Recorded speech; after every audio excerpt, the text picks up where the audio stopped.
तो as far as the borrower is the considered interest is the cost of the amount borrowed from the financial institution. हम कहीं ना कहीं से बोरो तो करते ही हैं, तो वहां पर हमको इंटरेस्ट तो पे करना होता है किसी फाइनेंशियल इंस्टीट्यूशन से या किसी पर्सन से। ठीक है, तो किसी भी इन्वेस्टर के लिए ये बहुत ज़रूरी होता है कि हमने जितनी पैसा इन्वेस्ट किया है, लिया है, दिया है, उसके ऊपर कितना इंटरेस्ट कैलकुलेट करना है। तो interest calculated on the overdue bills और द डिलेड पेमेंट्स। तो अक्सर कंपनियों के अंदर ऐसा ही होता है कि जब जब हम किसी को पेमेंट लेट करते हैं या किसी से लोन लिया हुआ है तो इंटरेस्ट तो अपने को पे करना ही होता है। ठीक है, तो ये ऐसा ही है। Interest the income to the receiver, interest जिसको मिलेगा उसके लिए इनकम है, और जो जिसको मिलेगा रिसीवर है, और अगर हम इंटरेस्ट हम पे करेंगे तो हमारे लिए क्या हो जाएगा, एक्सपेंस। तो इंटरेस्ट हमारे पास दो टाइप का होगा, एक तो होगा सिंपल इंटरेस्ट, एक होगा कंपाउंड इंटरेस्ट। तो simple interest interest which calculate on the principal amount, जो हम प्रिंसिपल अमाउंट के ऊपर कैलकुलेट करते हैं, ये बात हम सबको पता ही है। और compound interest calculate on the principal plus accumulated interest. ठीक है, कंपाउंड इंटरेस्ट तो अपने को पता है ना कि जो भी प्रिंसिपल अमाउंट होता है प्लस जो एक्यूमुलेटेड प्रॉफिट होता है उन दोनों को टोटल करके उसके ऊपर काउंट होता है, दैट इज कंपाउंड इंटरेस्ट। तो टैली ईआरपी 9 के अंदर इंटरेस्ट कैलकुलेट करने के दो मेथड हैं, दो तरीके हैं। पहला है सिंपल मोड, इसमें क्या है, जब इंटरेस्ट की जो रेट फिक्स होती है। फिर है एक एडवांस मोड, इसमें इंटरेस्ट की जो रेट होती है फ्लक्चुएटिंग होती है, मतलब इंटरेस्ट की जो रेट होती है ना बदलती रहती है। तो इसमें दो ऑप्शन है, देख लेना। फिर इंटरेस्ट की कैलकुलेशन का अगर आपको ऑप्शन एक्टिवेट करना है तो सारे ऑप्शन जो लगभग हमने एक्टिवेट किए हैं ना, वो फीचर में जाके एक्टिवेट किए हैं, अगर आपने नोटिस किया हो। तो यहाँ पर वही गेटवे ऑफ टैली पे जाना, F11 पे जाना और अकाउंटिंग फीचर के ऑप्शन में जाना। उसके बाद आपके पास एक डायलॉग बॉक्स आ जाएगा, इस डायलॉग बॉक्स के अंदर आप क्या करना, सिंपल से जो भी ऑप्शन है हमारे इंटरेस्ट के लिए कैलकुलेशन के लिए, उन ऑप्शन को आप यस कर देना। ठीक है, तो सिंपल इंटरेस्ट कैलकुलेशन करनी है तो एक ऑप्शन और होगा, उस ऑप्शन को आप नो रखना। तो ये सारी की सारी हमारी ऑप्शन जो भी सिलेक्ट करने हो सिलेक्ट कर लेना, इंटरेस्ट कैलकुलेशन का ऑप्शन हमारा एक्टिवेट हो जाएगा। तो अगर आपको बिल वाइज इंटरेस्ट कैलकुलेट करना है तो यस कर देना।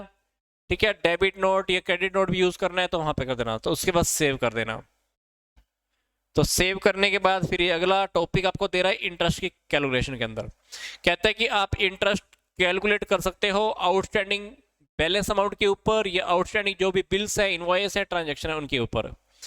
एग्जाम्पल भी इन्होंने दिया हुआ है, एग्जाम्पल आप पढ़ के देख लेना, सिंपल सा एग्जाम्पल होगा। फिर इसके अंदर कह रहा है कि अगर आपको किसी पार्टी का लेजर क्रिएट करना है, ठीक है, कस्टमर का लेजर क्रिएट करना है, तो विद एक्टिवेटेड इंटरेस्ट की कैलकुलेशन के साथ, तो आप पहले से भी किसी लेजर को आप सेट कर सकते हो। मान लो कोई अकाउंट आपने पहले से क्रिएट किया हुआ है, उस अकाउंट को ही, उस लेजर को ही अगर आपने फिर से सेटिंग करना है इंटरेस्ट कैलकुलेशन के साथ तो वो भी कर सकते हो। अदरवाइज आप किसी अकाउंट को पहली बार क्रिएट कर रहे हो, उसके अंदर अपने इंटरेस्ट कैलकुलेशन भी सेट करना है तो वो भी कर सकते हो।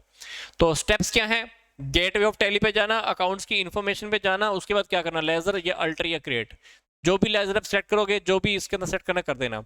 तो उसके अंदर देखना, इसके अंदर क्या आएगा, maintain balance bill to bill कर देना, यस। क्रेडिट पीरियड कितने का है, 30 दिन का है। Active interest calculation to yes. तो ये 2-3 ऑप्शन है, इसके अंदर आप सेटिंग कर देना। सेटिंग करेंगे तो ये वाले हमारे पास ऑप्शन दिखाई दे रहे होंगे। ठीक है, फिर आप क्या कर देना, प्रेस एंटर की कर देना।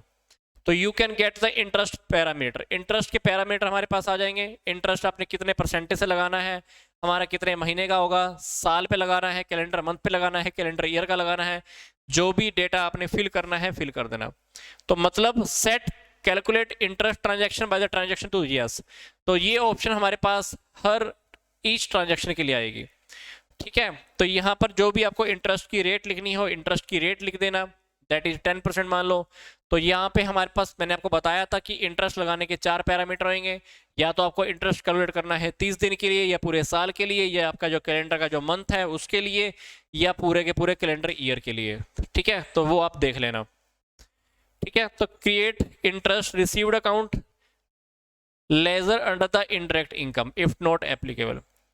Sales voucher entry, go to Tally of gateway of Tally पे जाना, अकाउंटिंग वाउचर F8 सेल, तो जो भी पार्टी का नेम है उसका। ठीक है। फिर मान लो आपने डेबिट नोट एंटर किया है, सॉरी डेबिट के अंदर एंट्री किया है, अमाउंट एंटर किया है, तो आपको फिगर में दिखा रहा है, अभी देखना क्या, ये देखो, ठीक है। तो हमारे पास लास्ट में फिर वो जैसे आप एंट्री करोगे ना, तो एंट्री करने के बाद आपके इंटरेस्ट के पैरामीटर बताएगा, भाई इंटरेस्ट कैलकुलेट करना है कि नहीं करना है, आपसे पूछेगा कितना परसेंट का करना है, कितने महीने वाला करना है, तो वो देख लेना, तो पैरामीटर आपको दिखा देगा। तो जैसे आप एंट्री करोगे तो आपके पास इंटरेस्ट के पैरामीटर की भी दिखा देगा, तो इंटरेस्ट के पैरामीटर के आपको देख लेना, जो भी इंटरेस्ट की रेट लगानी है। तो पैरामीटर अगर आपको चेंज करना है तो चेंज कर लो, नहीं तो अगर आपने इंटरेस्ट रेट हर किसी एंट्री के लिए सेम रखा हुआ है तो सेम पड़ा रहने दो, तो उसके बाद आप एंट्री कर देना, ठीक है। तो अगर आपने कुछ नरेशन में लिखना है एंट्री में कर देना, वाई करोगे तो एंट्री सेव करने के लिए वाई पे क्लिक कर देना, हमारे पास एंट्री क्या हो जाएगी, सेव हो जाएगी। तो इंटरेस्ट की कैलकुलेशन की रिपोर्ट अगर आपको डिस्प्ले करनी है, इंटरेस्ट वगैरह तो आपने लगा दिया, अगर वही इंटरेस्ट की रिपोर्ट अगर आपने चेक करनी है तो कैसे चेक करोगे, ये ऑप्शन हमारे पास दिए हुए हैं, gateway of tally, display statement of account, interest calculation, interest receivable, interest जितना हमको रिसीव होना है, ये सारे के सारे option step by step click करते हैं आपको दिखा जाएगा। तो जिस भी टाइम पीरियड का अगर आपको देखना है उस टाइम पीरियड का आप देख लोगे, F2 से आप क्लिक कर लेना, F2 से टाइम पीरियड फिक्स कर देना, तो उस टाइम पीरियड का आपको इंटरेस्ट दिखा देगा कि इंटरेस्ट आपने किस किस से लेना है। तो ये टॉपिक भी हमारा जो इंटरेस्ट कैलकुलेशन का था ये भी हमारे सिलेबस के अकॉर्डिंग था। काफी आई थिंक आज के लिए है ना,